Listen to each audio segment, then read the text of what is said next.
I noticed it by accident, which is what made it worse. It wasn't a face. It wasn't a landmark. It wasn't even a voice in the background. It was a glass, half cut off in the corner of a vertical video, like the person filming hadn't realized it mattered. A ceramic wine glass with a dark blue stripe around the rim. Our glass. We'd had a set of 4 for years. Laura picked them out on a random Saturday when we were still buying nice things for a kitchen that didn't really need them. They weren't expensive. They were just ours. The kind of object you stop seeing because it's always there. And now one of them was sitting on a coffee table in a story posted by a woman I didn't know.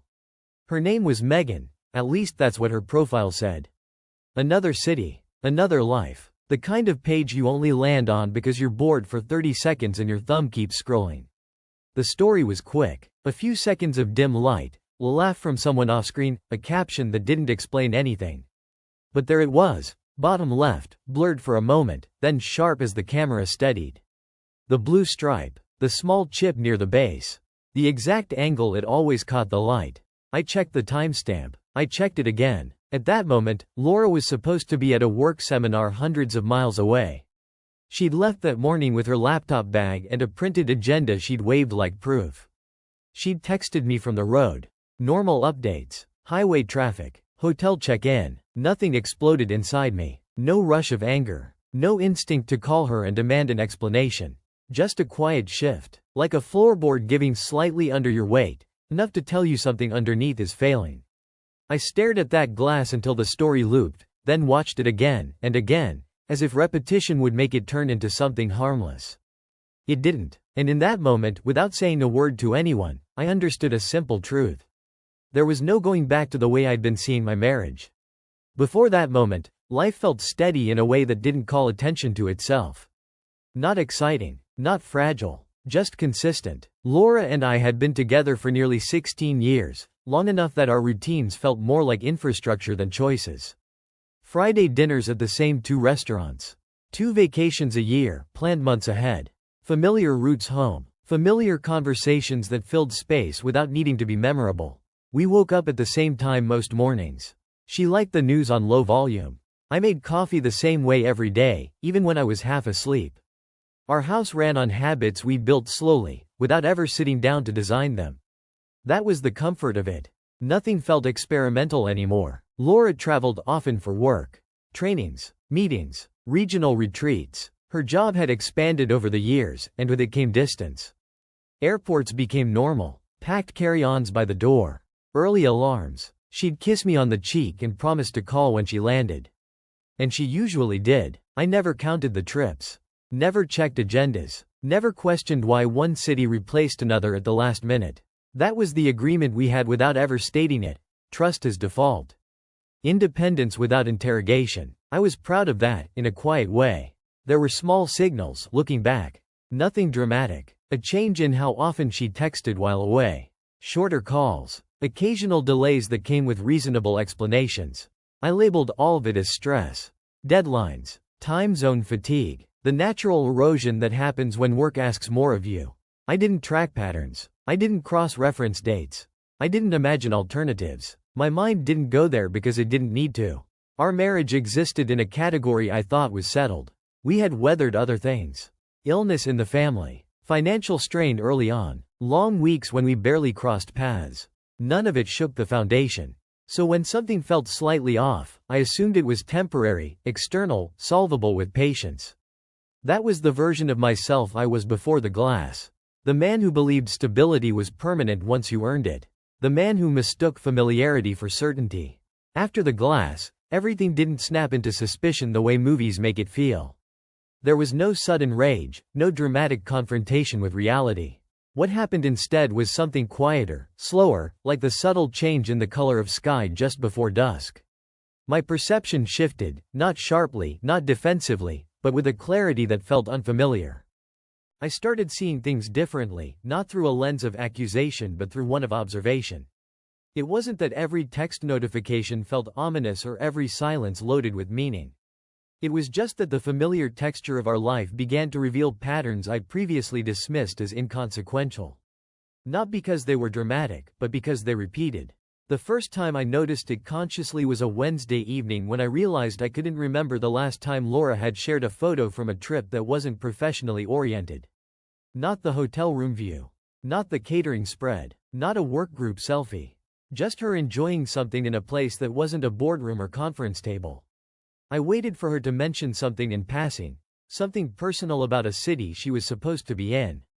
But the allusions were always vague: nice weather, good food, busy schedule.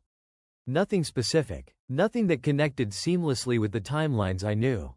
And then there were the posts, small, often name-free, like Megan's story with the wine glass. Captions that hinted at evenings rather than afternoons. Photos that lingered on objects rather than faces. A bag on a chair.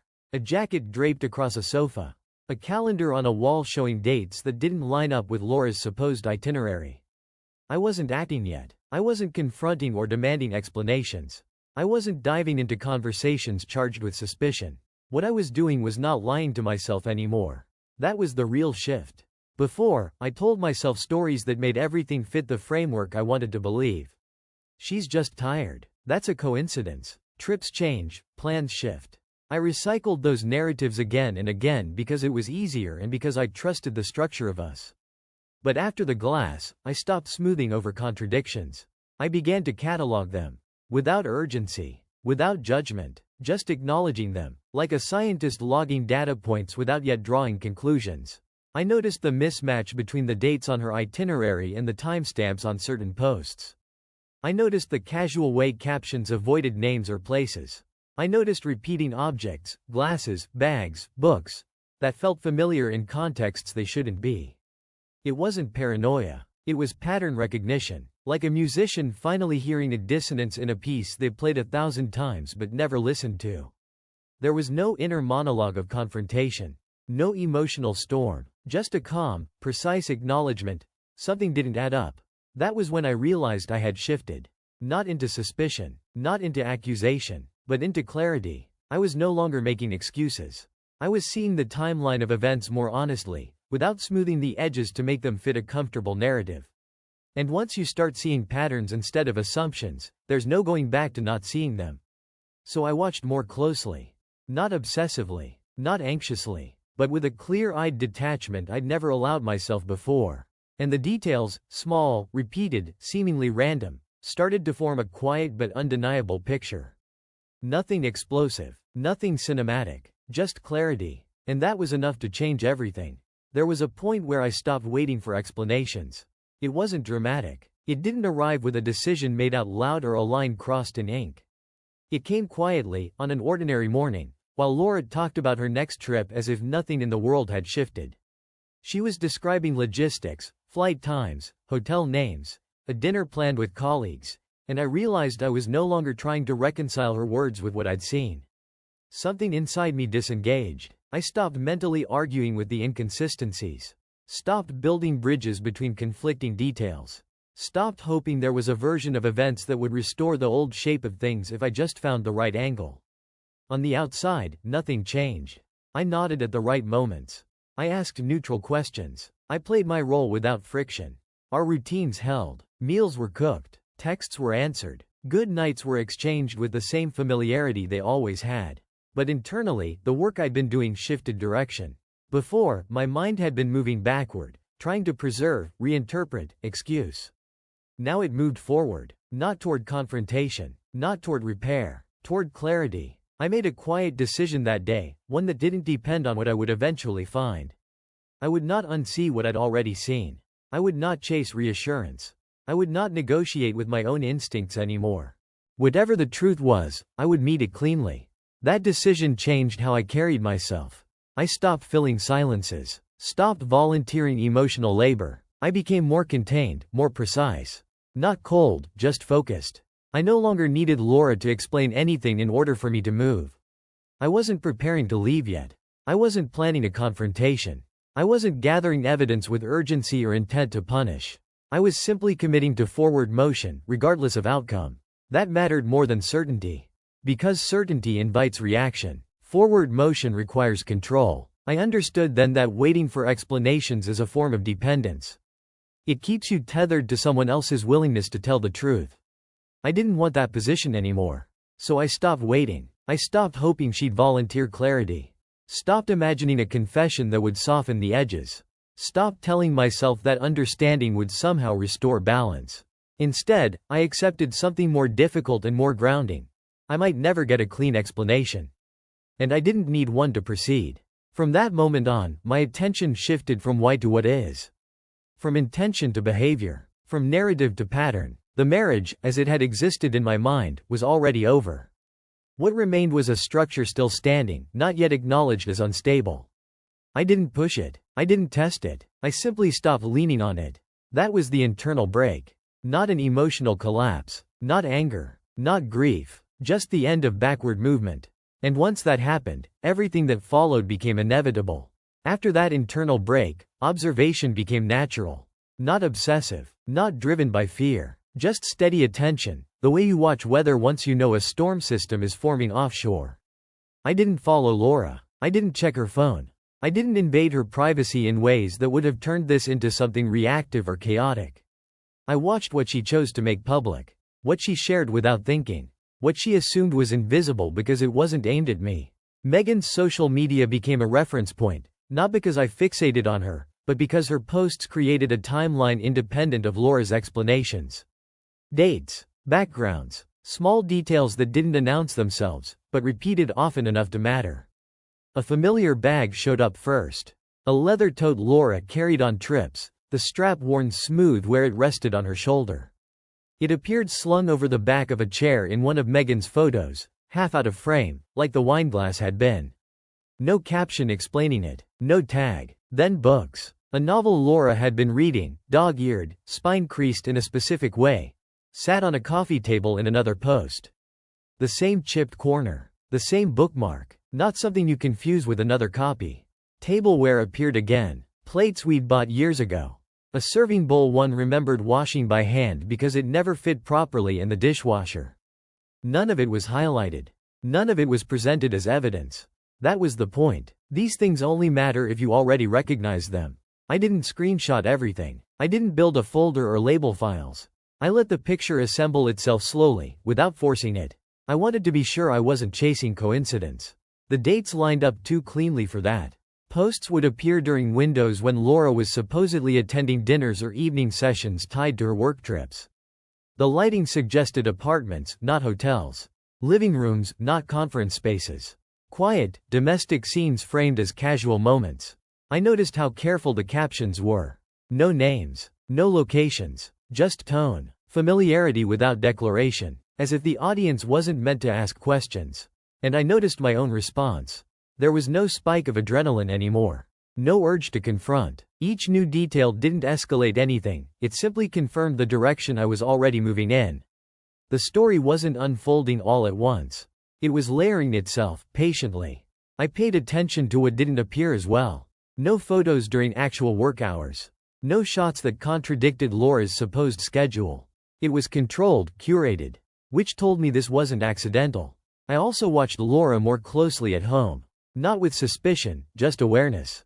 The way she packed. The items she took. The things she left behind. Her casual confidence when explaining plans. Her lack of detail when recounting events. She wasn't nervous. She wasn't sloppy. She was practiced. That mattered. I wasn't chasing proof. I didn't need a moment dramatic enough to justify action. I was letting reality show itself at its own pace, without interference.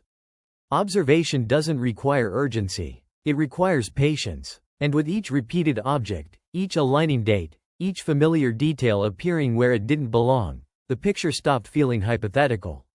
It felt complete, not because I wanted it to be, but because nothing contradicted it anymore.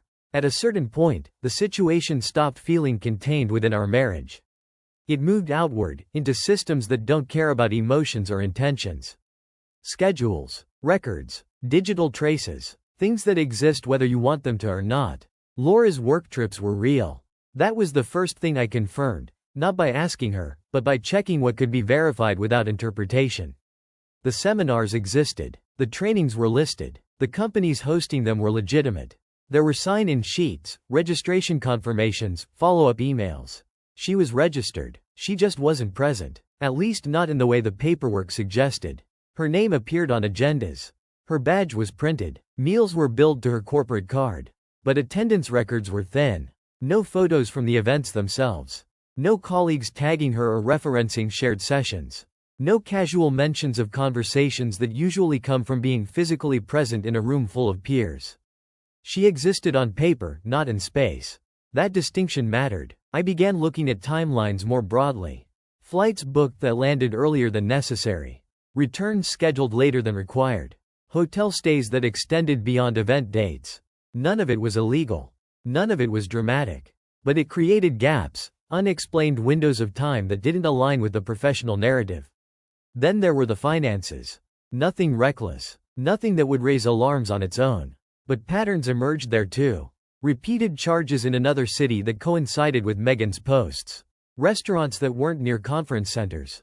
Ride shares logged at odd hours. Purchases that suggested domestic routine rather than business travel.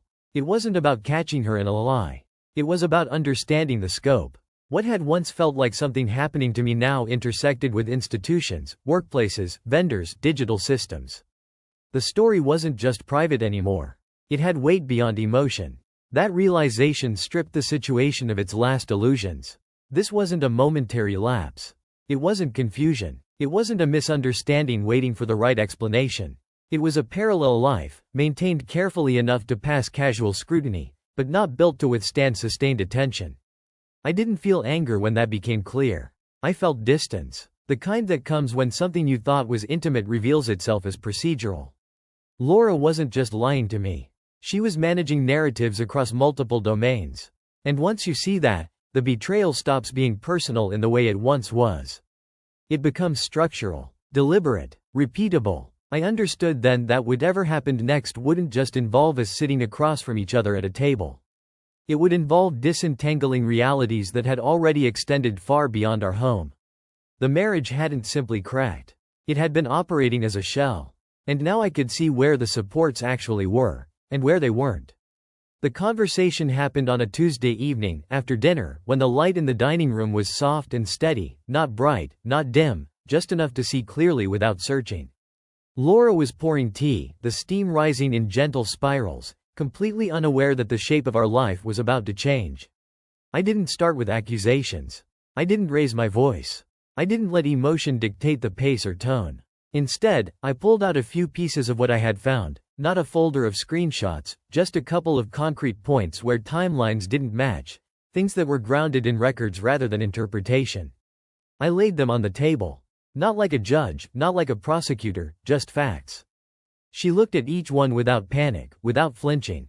That alone surprised me. I expected disbelief, denial, defensiveness. Instead, there was a moment where her eyes narrowed, not shame, not guilt, but calculation, as if she was assessing whether this was a threat or a misinterpretation. I spoke very little. I didn't ask why. I didn't guess. I didn't assign motive or intention. I simply said, these are the timelines. These are the records that don't align with what you told me. She tried to explain, at first with context, reasons that sounded plausible on the surface. Work obligations, schedule changes, networking dinners that weren't on the public itinerary. But as she tried, her explanations created more questions than they answered. Then she shifted tone. She tried to soften it. Gently. With familiarity. With reminders of years shared. With an appeal to emotion. Look, I care about us. Look, this doesn't change what we have. Look, you're overthinking. But I wasn't in the old role anymore. Before, I would have steered us back to a neutral place with reassurance. This time, I listened without trying to recover anything, to fix, excuse, or console. I listened as if I were an impartial observer of two parallel narratives. I didn't interrupt. I didn't nod in agreement. I just observed her words, the way they shifted, the pauses that came right before a reach for rationalization. When she was finished, I didn't ask for more. I didn't plead for clarity. I simply said, thank you for explaining. Not an accusation, not a demand, just acknowledgement. There was no dramatic collapse. No tears. No raised voices. Just that. She looked at me then, really looked, and I saw, for the first time in a long while, the distance that had grown between us. Not physical distance, but psychological. The space where trust used to live, now empty. Then she asked, quietly, what happens next? I didn't answer with emotion. I answered with intention. I need to understand what this means for us, I said. Not just as a story, but as a reality. She asked if I wanted to separate. If I wanted time. If we could repair. I paused, not to buy time, but to ground myself. To remember that I wasn't there to react. I was there to decide. I want clarity, I said. I want honesty. And I want to know if we still have a shared path forward. If we don't, I want us to navigate that with respect. She blinked, slightly taken aback, not by anger but by my calm. There was no blame, no spectacle, just a clear invitation to face reality together. She didn't answer immediately. She needed a moment. She asked for sleep on it. Clarity in the morning. I agreed, and that was the conversation. Not loud, not dramatic, just truth laid bare. It didn't resolve everything in minutes, hours, or even days. But it began resolution, not through conflict, not through emotion, but through honesty and acknowledgement. And that difference, quiet, controlled, intentional, set the tone for everything that came after. After that night, I didn't push anything forward. I didn't demand answers. I didn't set deadlines. I didn't force decisions into the open to relieve discomfort. I let events move at their own pace, because once truth is exposed, it doesn't need help. It advances on its own. Laura became quieter. Not defensive, just careful. Conversations turned practical. Schedules were discussed with less confidence. The ease she once carried evaporated, replaced by a kind of watchfulness. She knew something fundamental had shifted, even if she didn't yet know where it would land. A few days later, she suggested we speak to someone. Not therapy. Lawyers. The word came out cautiously, like she was testing the temperature of the room. I agreed, not because I was eager to end things, but because clarity requires structure. And structure requires formality once emotions are no longer steering the process. We chose separate counsel, quietly, without announcement, without dramatizing it to friends or family. This wasn't a war, it was an unwinding. Paperwork followed, asset lists, account statements, timelines reduced to numbers and dates. The life we'd built together translated into spreadsheets and clauses. It was strange how manageable everything became once it was stripped of narrative. I didn't rush the process. I didn't stall it either. I let it unfold. Laura moved some of her things into a separate space in the house, then eventually into an apartment closer to her work. There was no argument about who took what. The division happened with mutual restraint, as if both of us understood that fighting over objects would only cheapen what was already lost. Friends noticed the distance before we explained it. We offered minimal details. We're separating. No blame. No elaboration. Most people accepted that without pressing. The ones who didn't weren't owed more. What surprised me was how little I felt compelled to manage perception. I wasn't trying to control the story.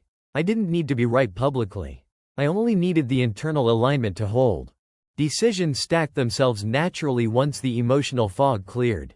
Finances separated. Accounts closed and reopened. Responsibilities reassigned. What had once required constant negotiation now followed logic. I didn't experience relief the way people describe it. There was no sense of victory. Just steadiness. The feeling of standing on ground that no longer shifted under my feet. Laura asked, once, if I was angry. I told her the truth. I said. But not anymore. That seemed to unsettle her more than anger would have. Anger invites engagement. Calm ends it. The ending didn't arrive in a single moment. It arrived through a series of ordinary steps, each one irreversible on its own, but quiet enough not to feel catastrophic. That was the unfolding. Not forced. Not dramatic. Just the natural conclusion of a story that had already stopped moving forward long before either of us admitted it. I didn't celebrate when it ended. There was no sense of triumph, no moment where I felt like I had won anything. What ended wasn't a contest. It was an agreement that had quietly expired, long before paperwork acknowledged it. The final signatures were handled without ceremony. A conference room, neutral walls, polite conversation that avoided anything personal. We reviewed documents the way strangers do, efficiently, carefully, without touching. When it was done, we shook hands. Not out of habit, out of closure. Laura thanked me for being fair. I nodded and returned the courtesy. Fairness, I'd learned, wasn't generosity. It was precision. It meant not taking more than was mine and not offering more than I could give honestly. Afterward, I sat alone in my car longer than necessary. Not because I was overwhelmed, but because I wanted to feel the moment clearly. To mark it without exaggeration or denial. What I felt wasn't grief. It wasn't relief. It was acceptance. Acceptance of the betrayal, yes, but also of the version of us that had existed before it. Of the compromises we'd normalized. Of the silences we'd mistaken for peace. Of the distance that grew quietly, without announcement. I accepted that the marriage didn't fail in a single act. It ended through accumulation, small decisions, deferred truths, unchecked assumptions. And I accepted who I no longer was. I wasn't the man who needed reassurance. I wasn't the man who waited for explanations. I wasn't the man who confused familiarity with security. That identity had dissolved somewhere along the way, replaced not by bitterness but by clarity. We didn't stay in contact. There was no reason to. Not out of anger, but because closure doesn't require proximity. It requires honesty and boundaries. Friends asked how I was doing. I answered simply, I'm steady. Most understood. The ones who didn't need more. I noticed how quiet my days became. Not empty, just uncluttered. No mental negotiations. No background tension. No constant recalibration of trust. Peace isn't loud. It doesn't announce itself. It settles in gradually, once you stop resisting reality. I didn't regret loving her. Love, even when it ends, isn't a mistake. It's a risk taken with the information you had at the time. Regret only comes when you ignore what you know. By the end, I wasn't ignoring anything. Closure didn't arrive as a feeling. It arrived as alignment. My thoughts matched my actions. My actions matched my values. And nothing inside me was pulling backward anymore. That was enough. Life continued. Not dramatically. Not triumphantly. It simply moved forward, the way things do once you stop resisting the direction they're already going. The days grew quieter, but not hollow. Clearer. More intentional. I stayed in the house for a while, then eventually moved. I kept routines that made sense and dropped the ones that didn't. Mornings became my own again. Evenings stretched without explanation or apology. There was no one to convince, no story to maintain. I kept 2 wine glasses. The same ceramic ones with the dark blue stripe. Not as souvenirs. Not as symbols of bitterness. I didn't keep them to remember her, or Megan, or the unraveling itself. I kept them as reminders of perception, of how easily certainty can exist alongside blindness, and how small details carry disproportionate weight once you're ready to see them. A single object, half visible, unintended, enough to permanently alter how I understood my marriage. I learned that trust doesn't disappear all at once. It erodes quietly, often unnoticed, until one moment forces recognition. And once recognition arrives, dignity comes from how you respond, not how loudly, but how precisely. I don't tell this story for validation. I don't tell it to assign blame. I tell it because clarity matters, and because sometimes the most important turning point isn't a confrontation or a confession. Sometimes it's a glass in the corner of a frame. And the moment you finally stop looking away.